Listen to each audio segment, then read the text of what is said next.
Okay, morning guys. Here is some help with page 131 of your book. So this is finding the area of a square. Now you found the area of a rectangle yesterday by multiplying the length by the width. You do the exact same thing here, but it might be just a bit confusing because they only give you the length. But that is because all the sides in a square are the same.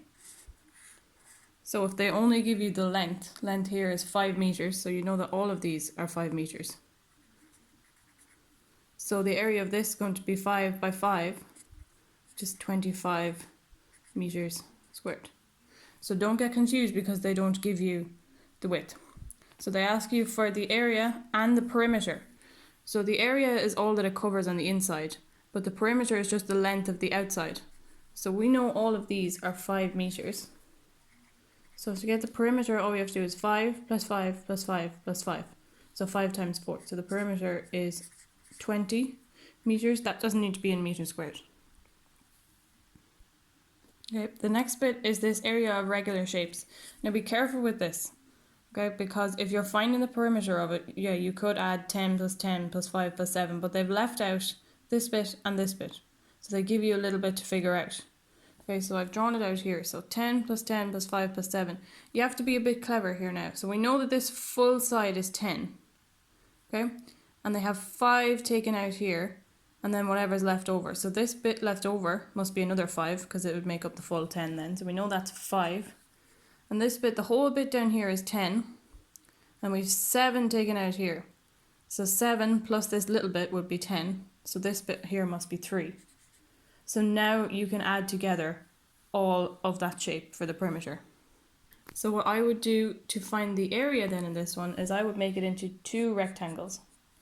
So this rectangle has a width of 5 and a length of 10. So we know that this one is 50 meters squared, the area of that one. And this one has a length of 5 and a width of 3.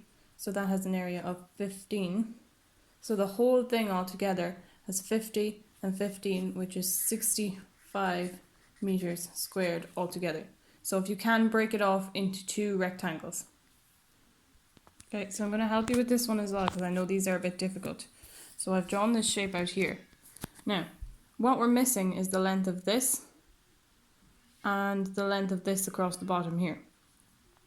So if we look, this full side is 15, we know that. And we've got 8 here. And then this bit missing here, if we had 8 and then this bit, it would be the full 15, the same length as this one. So we've got 8. 8 plus what is 15? 7. So we put our 7 in there. We know the length of this piece here is 7. And this is 8. And the full thing is equal to 15. And the bottom here, we've got 10 plus this bit. So 10 plus 2. So this whole thing has to be 12. So now you have enough to add up all them, get your perimeter, and then split them into 2 different rectangles and get the area of them and add it together.